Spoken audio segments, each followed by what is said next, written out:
Alleluia, Alleluia, Alleluia, Alleluia, Alleluia, Alleluia, Alleluia. Nung dati mga propeta ngayon na may anak niya ang sugo ng Diyos na Ama. Alleluia, Alleluia, Alleluia, Alleluia, Alleluia, Alleluia, Alleluia. Sumainyo ang Panginoon. At sumayin niyo rin. Ang mabuting balita ng Panginoon ayon kay San Lucas. Papuri sa iyo, Panginoon. Noong panahong iyon, nagmamadali ang mga pastol na lumakad patungong Bethlehem at nakita nila sina Maria at Jose at ang sanggol na nakahiga sa sabsaban. Kaya't isinaysay nila ang mga sinabi ng anghel tungkol sa sanggol na ito. Umalis sa mga pastol na nagpupuri sa Diyos at nagpapahayag ng kanyang kadakilaan dahil sa lahat ng narinig nila at nakita na ayon sa ibinalita sa kanila ng anghel. Pagdating ng ikawalong araw ay tinuli ang bata at pinangalan ng Jesus. Ang pangalang ibinigay ng anghel bago pa siya ipinaglihi. Ang mabuting balita ng Panginoon. Pinupuri ka namin, Panginoong Hesukristo. Isang magandang umaga po sa inyong lahat. Magandang umaga po. Kamusta? Kamusta ang pagsalubong ng bagong taon? Ganun pa rin, no? Paggising natin sa umaga, ganyan ka pa rin. May nagbago ba? Yung number, nagbago na. Pero tayo, ang tanong, may nagbago na ba? O mayroon na ba tayong handang baguhin?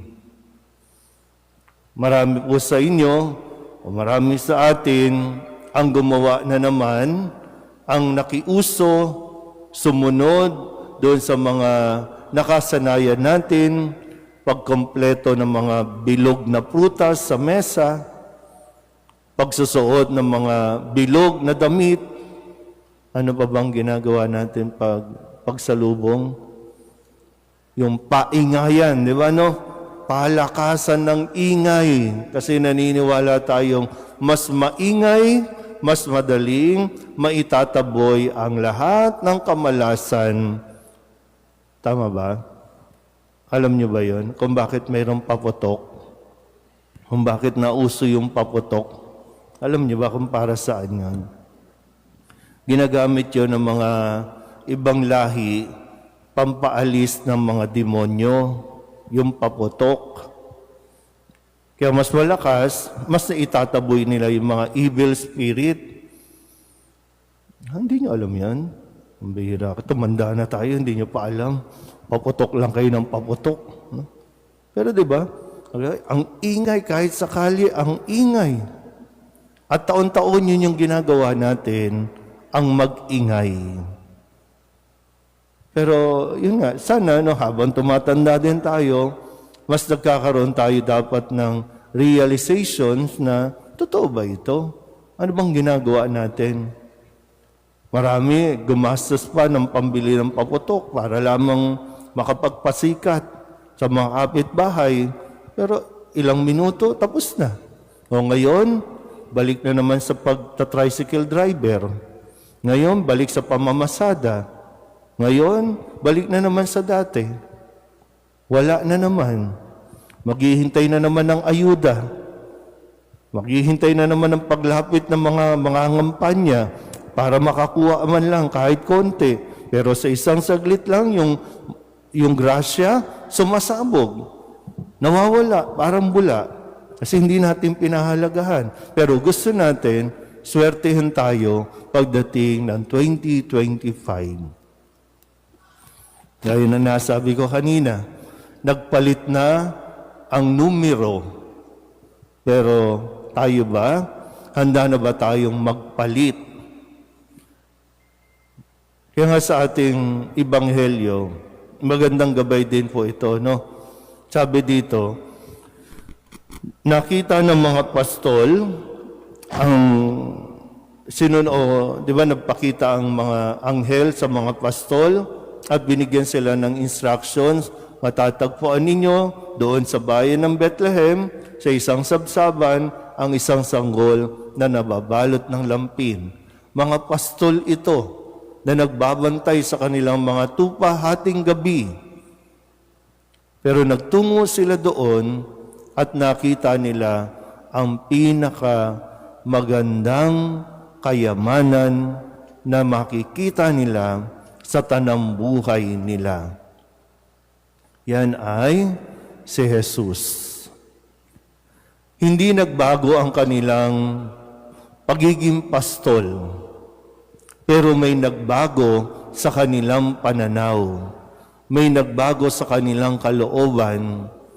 Mahirap pa rin sila kung ituring nang sila ay pumunta sa Belen, pero umalis sila doon na dala-dala nila sa kanilang puso ang pinakamahalagang kayamanan. Kaya hanggat hindi tayo nagtutungo sa Belen, hanggat hindi natin nakikita si Jesus, wala tayong maituturing na kayamanan sa mundong ito.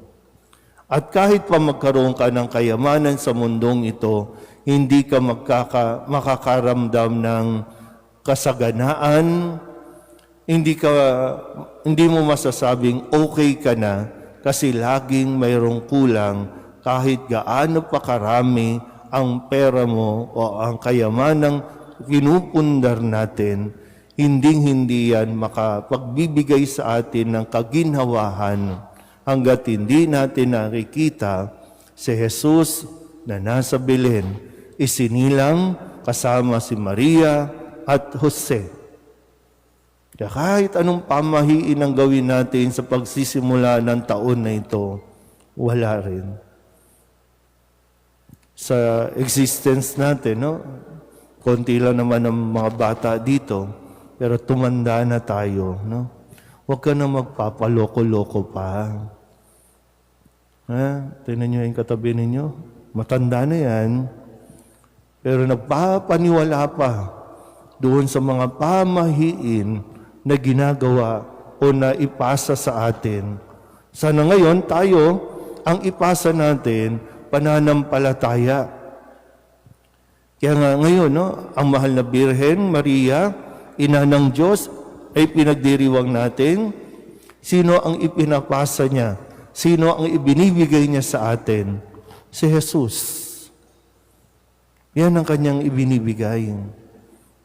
Hindi yung mga kung ano, hindi tayo pinagbabawalan magsaya, hindi tayo pinagbabawalan mag-party. Pero lagi kasi natin nakakalimutan yung katulad ng ginawa ni Maria. Yung nagbulay-bulay, yung pinag-iisipan niya, pinagninilayan niya ang lahat ng mga nangyayari, ang lahat ng nangyari. Kasi doon tayo mas magkakaroon ng kaliwanagan. Pag pinag-isipan mo, pinaglaanan mo ng panahon, lalong-lalo na ng pananahimik. Sana po, no? Kasi isang biyaya din yon, no? Isang regalo din yon yung makaranas ka ng peace of mind. Yung manahimik ka muna, magdasal ka, pag nilayan mo, ano ang mga nangyari at ano ang mga dapat mong gawin ngayong pagpasok ng bagong taon. Gabayan nawa tayo ni Maria at ng ating patrong si San Jose sa pagtahak natin sa panibagong taon. Amen.